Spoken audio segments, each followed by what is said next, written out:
What is Tennessee more likely to do? Are they more likely to go 4-0, which would mean a win against Georgia, or 2-2, which I guess would mean a loss to Vanderbilt unless UTEP is mining for big orange gold? Huh? Today's tough question. Take a side. Take a stand. The Dave Hooker Show, a presentation of OffTheHookSports.com. I think I interrupted you. Were you going to say Mississippi State could theoretically win on Saturday? No, what I was actually going to say was that UTEP is led by Scotty Walden, who was coaching Austin Peay last year when they gave Tennessee hell. So just watch out. Okay. Would you agree that either one of those losses, Mississippi State or UTEP, would be more disastrous, more damning and damaging than the South Carolina loss in 2022? I would say yes, because it would probably knock Tennessee out of a 12-team playoff as opposed to getting knocked out of a 4-team playoff, which was much tougher to make. Yes, no, I totally agree. That would be UTEP would be a totally disastrous situation for Tennessee, or obviously Mississippi State. Vanderbilt still would be pretty disastrous, but we can get to that. But Tennessee, if Tennessee loses to Georgia, Vanderbilt would be disastrous. But yeah, UTEP or Mississippi State, I don't think it matters what they do the rest of the way if they lose one of those games.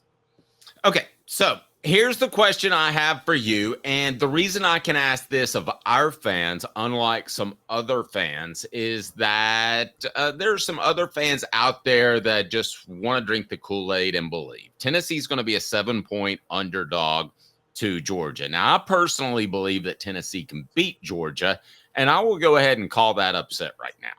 I think that Tennessee's gotten better quarterback play recently, and I think Tennessee will beat Georgia on the road. I'm willing to make that call even before my official Mississippi State pick comes out. So I will tie myself to that anchor, and we'll see what happens. Now, as far as the rest of Tennessee's opponents, you would think that Tennessee would be a double-digit favorite over Vanderbilt.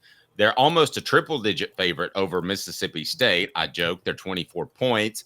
They're going to be about 24, I would say, to 28 points over UTEP as well.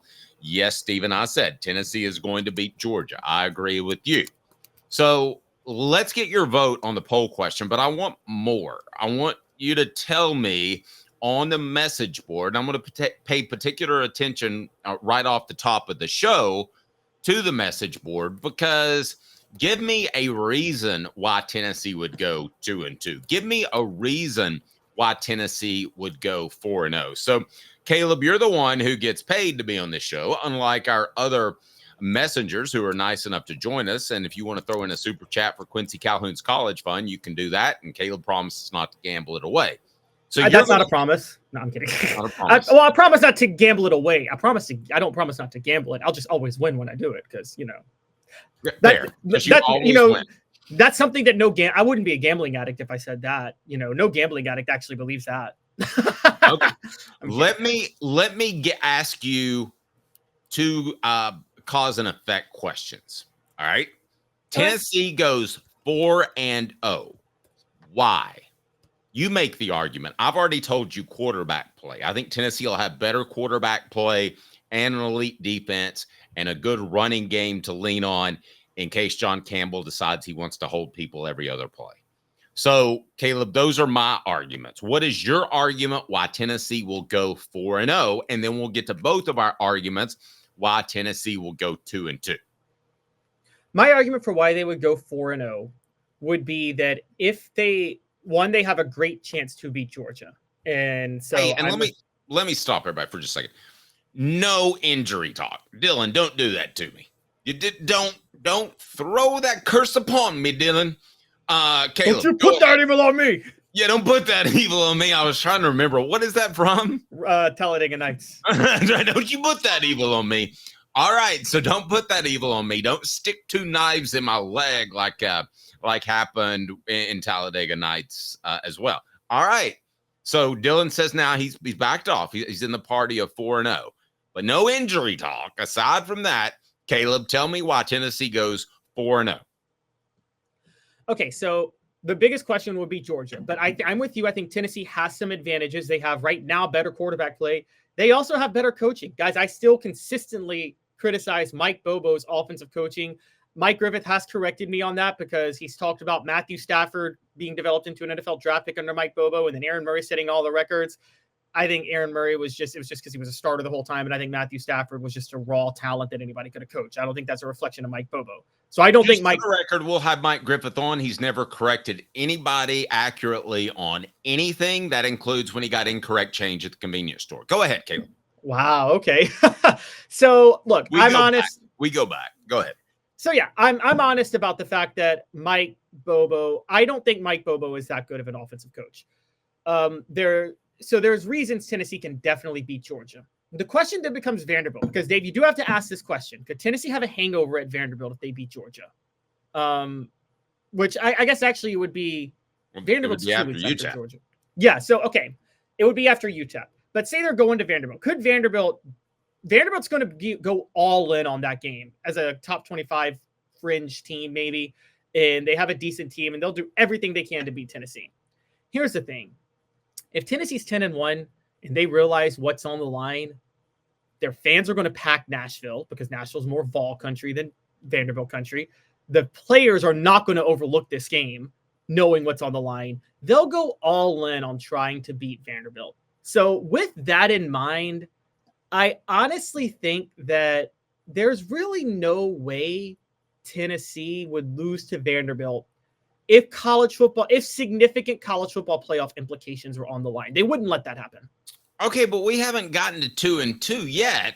They're not losing to Mississippi State and UTEP. There. Okay, but you've got to tell me how they're going to beat Georgia then. Because we're talking about 4-0 right now. I told you I think they could beat Georgia because of poor offensive coaching on Georgia and quarterback difference. Okay. I can roll with that. You just kind of bundled them all together. So 2-2, well, it would take another incredible effort by Diego Pavia, who I believe is third best behind Robbie Ashford at South Carolina. And maybe Marcel Reed at Texas A&M. I'm going down the list now as we speak, and Taylor Green for most yards per carry among quarterbacks. So he would have to beat you with his legs. He would have to turn in, Caleb, I'll put the over-under at 4.5 magnificent plays on the ground that move the chains. So would you say over or under 4.5? I mean, like a 3rd and 14 where it's like, oh, Diego, what are you doing? You just converted that. That's what it would take. I'll boil it down to that. So I think Tennessee, if I had to pick between the two, goes 4-0. They beat Georgia. But if I have to make an argument that it's 2-2, it's because Diego Pavia is a very good runner and could convert some down and distances that are not in Vanderbilt's favor. Now, the other one, Georgia, well, you lose a game that you're an underdog to.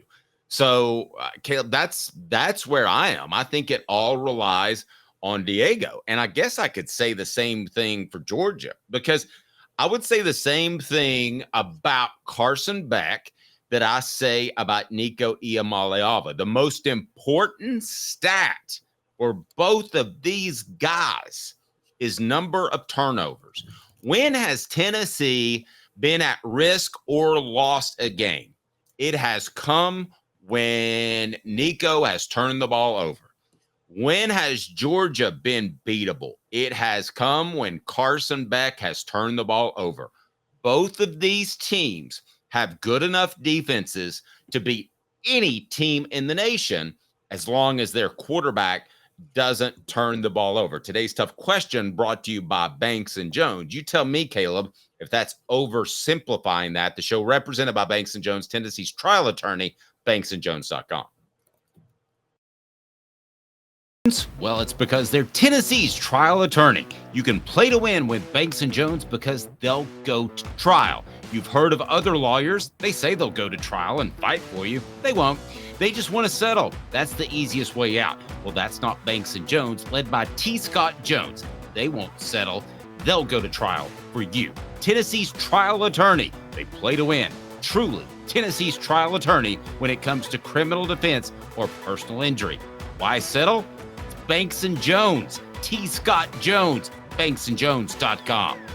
So did I oversimplify things to say that it just comes down to quarterback play? That's kind of like when an NFL announcer that makes $250,000 a year says, they got to come out there and get off to a fast start. Nobody says, I want to come out there and get off to the slowest start possible. Nobody says, I want my quarterback to turn the ball over 3 times. But it has been an issue with Nico in September. It has been an issue with Carson Beck recently. So call me out if I'm oversimplifying things. Here's why I don't think it's any more unique than it typically is. So in that way, I think you are. And here's why I don't think it's any more unique. And I'll just break this down real quick. The only game Tennessee lost this year, they didn't turn the ball over once. They had 0 turnovers. They just couldn't move the ball. Tennessee's issue is not, it's going to come down to quarterback play, but it's not whether or not Nico turns the ball over, although you never want your quarterback to turn the ball over. So I'm not going to say that's not relevant, but it's whether or not Nico can actually move the ball against Georgia's defense and whether or not Tennessee's offense can actually be a threat. That's still a question. If they can, then we're talking about a totally different type of game. But they haven't. The issue has just been Tennessee moving the ball for October. It hasn't really been whether or not they turn the ball over. I mean, Florida had way more mistakes than Tennessee in that game where Tennessee beat Florida. So I think it's much more about whether or not Tennessee avoids, whether or not Tennessee's offense can move the ball and actually be a threat. We have seen flashes. We know Dylan Sampson's great. We've seen what the receivers can do sometimes. We've seen what Nico Iamaleava can do when he has protection. At some point, if those things all mesh, Dave, you could see an offense that just clicks like that. And I'm going to play psychologist with you for a second. Okay. And no, I'm not going to break down what I think of you psychologically. That would be cruel. So what do you mean it'd be cruel? You would see genius. You would see a genius in this head. I would say kind of likes himself a lot. No, but I would say this. Oh, I love myself. Yes, I would say this. I don't want to break this down psychologically too much, but it's hard for me to believe that Carson Beck and the turnovers haven't started to get in his own head. So that's a psychological deficiency on their side. Now, I'll say this. If you're John Campbell Jr. and you were called for what in the Kentucky game? It looks like this.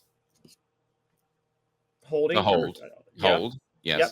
Okay. And then you were Chris Brazel and you had 2 drops in the Alabama game. Yep. 2 drops. It's time to get your stuff together. And I think it was easier to point to the quarterback position and say that position is still growing. But after, I think you've seen 6 elite quarters from Nico, and I think he is an incredible leader. I believe 110% that pulls everybody else along. I'm not trying to go too psychological for you, but it was easy to say the quarterback's still not playing all that great.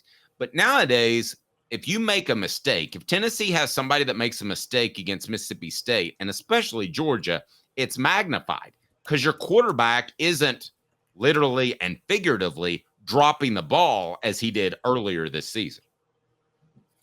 Yeah, that's a fair point. I can get with that, but I think that it's not. Does it seem as relevant to you given the level of improvement that Campbell and Hurd have made over the past couple of games?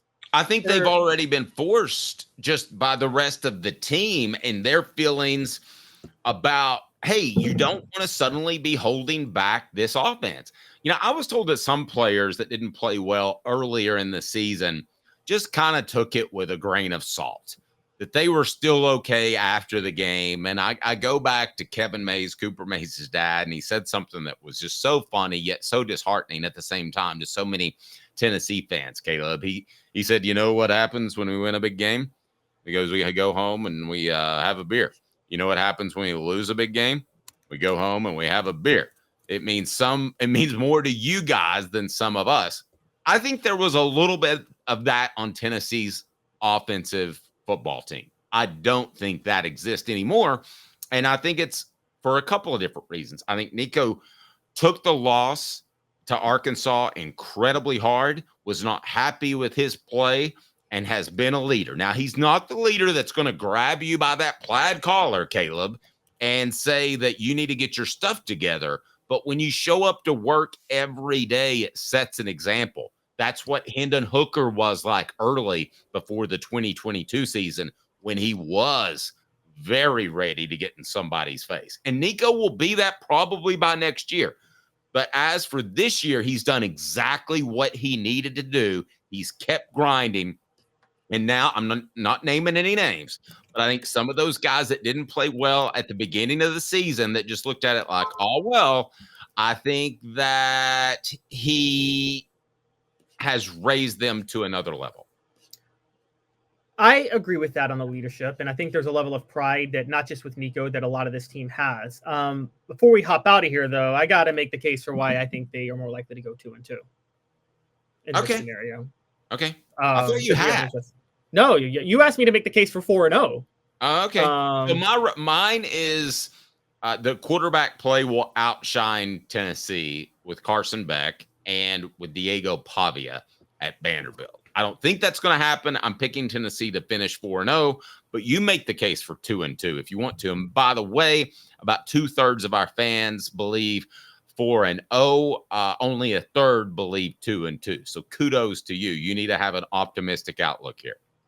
All right. So my case would be Tennessee. Well, do I have to make a case on why Tennessee could lose to Georgia? They would lose to Georgia because Georgia just has a more talented roster. That's just a fair. Is it? No, I'm saying that could be a reason. Is that Georgia just plays better everywhere than Tennessee? And it's in Sanford Stadium. It's at night. I mean, just all the basic fundamental reasons on why you could lose. Tennessee could lose to Vanderbilt. You're right. Quarterback play with Diego Pavia. Also, Vanderbilt, packs the stadium with their fans more than Tennessee expects and makes it an exciting game. And most notably, and I mean, Jacob Ward admitted to this on Monday, I think this is a problem when you play decent teams, which Vanderbilt is this year. If that's another night game, you don't think Tennessee fans are going to be spending the players will be spending the whole day watching? If, say, Tennessee loses to Georgia, you don't think they're going to spend the whole Saturday watching every game to see how it affects their college football playoff standing in the last regular season game of the year? And you don't think that's going to mess with their psyche when they go play Vanderbilt that night, when they need to play with their hair on fire? And that would be how that happens. It may, but you could say that about a lot of games. You could say that about the state game this weekend. I hate it's Mississippi State. No, you can't. Well, Vanderbilt's better. No, I agree. I just hate all the night games. I hate it for the players. I think it's unfair. I think that Josh Heupel needs to take a serious look at when they practice. If he needs to next year be a team that practices in the morning or needs to practice in the afternoon, I could make a strong argument that the afternoon would be appropriate, because I think we've seen enough, haven't we, Caleb, of ESPN and where they want to put their quality game, and it's in prime time. It's not in that 3:30 CBS slot. And this is why players shouldn't have to go to class while they're playing, because you want to practice in the afternoon, but it conflicts with their class schedule and things that they'd want to major in. And the truth is, the reason they practice in the morning is when they used to practice in the afternoon with Fulmer back in the day, players were told they were not allowed to pick certain majors because the course schedule would conflict with their football schedule. You then can't use the whole you get a free education because you're limiting their education. So that's why they practice in the morning. Players shouldn't have to make that decision. They shouldn't have to go to class in the fall.